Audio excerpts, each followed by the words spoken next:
Aujourd'hui, ce qu'on veut, c'est que le volume de notre parc soit en adéquation avec les besoins de la production. Ce que j'attends de ce genre de table ronde, c'est de pouvoir trouver des solutions à des problématiques propres à Roche et éventuellement avoir des bonnes pratiques déjà mises en place chez d'autres qui peuvent avoir des flottes similaires aux nôtres. On a tous fait des efforts pour baisser les consommations, pour baisser également les émissions de CO2 avec les gestionnaires de parcs qui sont retrouvés à la fois dans la consommation des véhicules et à la fois également dans la fiscalité.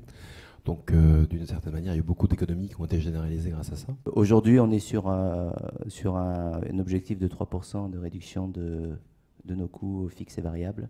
La flotte auto est un grand contributeur sur nos objectifs d'économie de frais fixes et variables.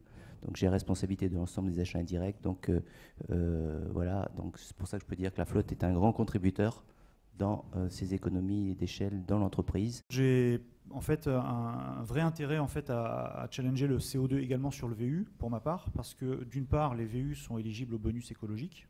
Donc quand on va se tourner vers des véhicules électriques à zéro émission ou entre 0 et 50 s'il y en existe, pour l'instant pas beaucoup, on a des avantages à prendre ce type de véhicule, puisque c'est des économies directes. Ça rend pour le gestionnaire de parc des choses encore plus complexes à choisir. Avant, on pouvait comparer un modèle avec un autre, on pouvait discuter des conditions de remise, les valeurs résiduelles. Maintenant, il y a une telle offre de tous les constructeurs automobiles et en plus de ça, une telle offre sur les diversités de motorisation que ça devient extrêmement complexe pour eux de choisir, surtout quand ils s'engagent sur 36 mois, sur 42 mois, sur 48 mois. J'ai bien aimé la qualité des intervenants et le propos opérationnel du débat. Donc j'ai été intéressé aussi par l'intervention de BMW et du véhicule électrique. Voilà, donc c'est toujours une information pertinente de te présenter ce débat. On a lancé un test sur une Renault Zoé qui est en autopartage en fait c'est un autopartage fermé, c'est-à-dire qu'on l'a déployé pour une seule équipe de 12 collaborateurs qui travaillent sur le même site et qui ont des besoins de déplacement en région parisienne.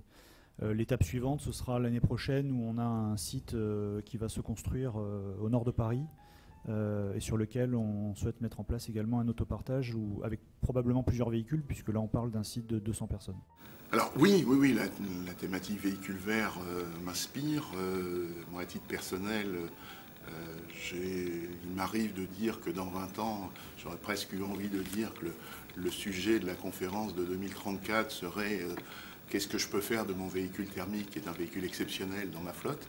Parce que moi, je crois effectivement que le véhicule électrique, s'il n'est pas tué dans les quelques années qui viennent, s'imposera et sera le véhicule majeur des flottes. On va mettre en place, à partir du mois de janvier, des séances de formation itinérante d'éco-conduite et de prévention des risques routiers avec un formateur agréé dans lequel il y aura au maximum 10 participants et la formation sera adaptée au profil de chacun des participants.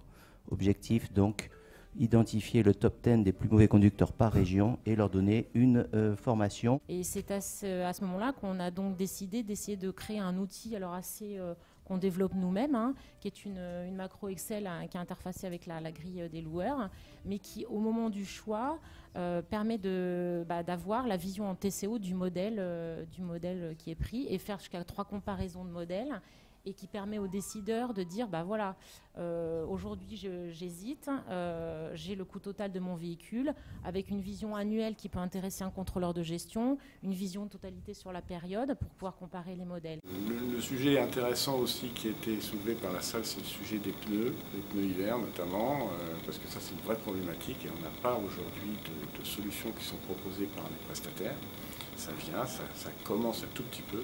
Mais ça, c'est un vrai sujet, je pense qu'on en reparlera au moins en 2014.